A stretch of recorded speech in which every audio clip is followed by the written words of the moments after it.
exclusivist, pluralist, or universalist attitude toward other religions? And how have these questions played out in particular in Islamic thought?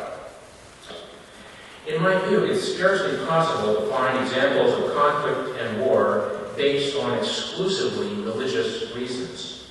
Yet religion is frequently invoked as a justification for war and violence, legitimating the actions of empires, kingdoms, and other political formations. It may be that the authority inherent in the formulation of a religious outlook inevitably carries with it elements of a political insistence on adhering to a given concept of community. Nevertheless, I do think we can distinguish the rhetorical use of religious language and symbols as a powerful tool to persuade and intimidate in the service of political power. That political use of religious language often involves the demonization of other religious groups as falling far outside the limits of toleration. There are abundant examples in the Islamic tradition of thinkers who have adopted a cosmopolitan stance toward other religions. Many of these thinkers can be associated with the tradition of philosophy or with Sufism, the teaching of spiritual and ethical ideals. The great Persian poet Jalaluddin Rumi, writing during the 13th century, expressed himself fully as a Muslim, but he pushed so far beyond the circles of the ego that his impact was clearly felt and still is across religious lines. In intra-Islamic terms, the notion of pluralism is extremely evident, historically speaking, even perhaps most notably in the area of law, where the famous saying of the Prophet Muhammad, "Difference of opinion is a mercy for my community," has become the principle of multiple interpretation. So the task is before us now to try to create the conditions for the formation of ethical communities, whether local or internationally networked, that can strengthen the balance of our common humanity. And I hope that this meeting is a strong step in that direction. Thank you.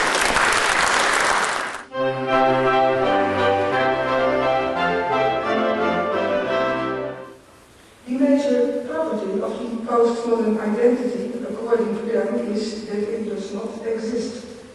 There are no fixed and clear-cut identities anymore. In my opinion, postmodern scientists overestimate the individual's ability to create his own personality, to construct his individual identity, because postmodern individuals are still embedded in larger symbolic systems and social structures. Chaos threatens to break in upon man, not because the tumult of events lack interpretations, but because it lacks interpretability. I agree with postmodern scientists that the world is changing in a tremendously increasing rate, and that the respective global developments can be very frightening. Sometimes one can get a deeper understanding of tensions in society by comparing them with the four phases of a mourning process. A typical statement of the first phase of denying is that multicultural society is an illusion. The leefwaren, livables, a Dutch neoconservative denomination, are representatives of the second stage of anger. In the third phase of acceptance, local politicians, universities, healthcare organizations and the like realize that multiculturalism is a fact of life. In the fourth stage, people carefully start trying out new ideas and new practices. Interfaith dialogue has to be located in this fourth domain. Thank you.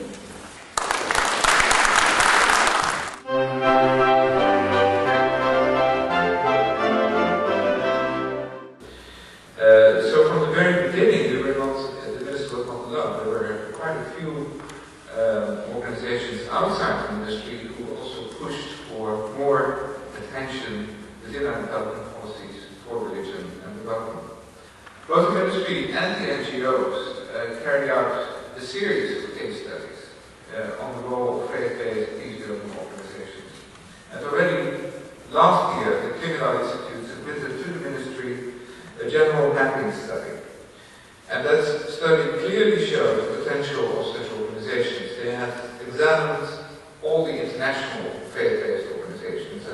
their effects, what are they doing in the field of peace building.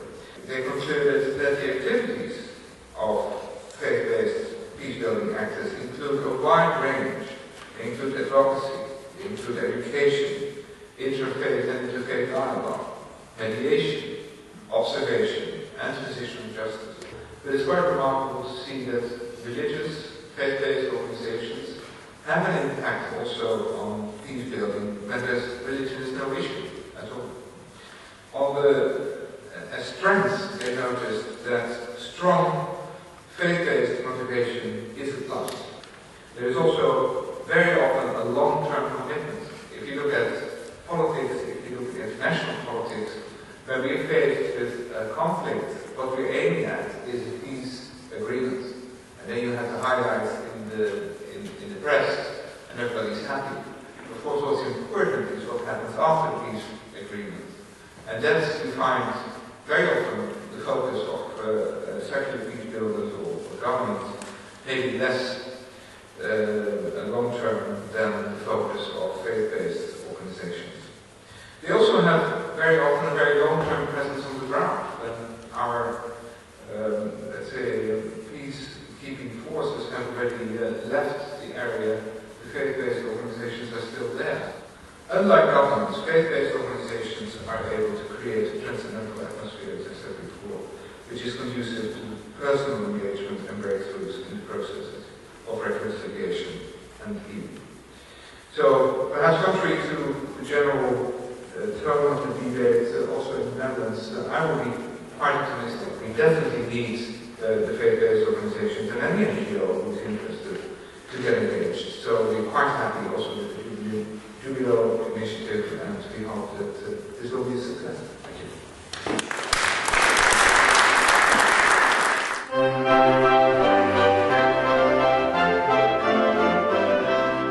Why the salutation in Islam is Assalamu alaikum, means peace on you. In this regard, Prophet Muhammad ordered his fellow Muslims to salute others, Muslims or non-Muslims, with peace when he said, peace before speech. In Quran, God said, La ikraha fi din. Let there be no compulsion in religion. Unfortunately, there are a lot of misunderstandings, misconceptions about interpretation of some verses from the Quran. One PhD student from Dutch universities has asked from me, Dr. Akgündüz, what is your opinion about the verse, فَاقْتُلُوهُمْ حَيْثُ ثَقِفْتُمُوهُم? Means fight or kill them where you find them. And I have asked from him, please, can you read the other sentence for the verse? I don't know the Quran, that is only the verse. Unfortunately, you are wrong. Because the complete verse for the Quran, that is, fight in the cause of Allah those who fight you, but do not transgress things, for Allah loves non-transgressors. So, if you interpret some verses relating to situation of war, generally that is wrong completely. There are just as many theoretical and creedal reasons for Muslims and Jews drawing closer to one another as there are for Jews and Christians coming together. We believe that interfaith dialogue and peace process is a must today, and that the first step in establishing it is forgetting the past. Muslims accept all prophets. From more the Muslim point of view, in fact, Christians and Jewish people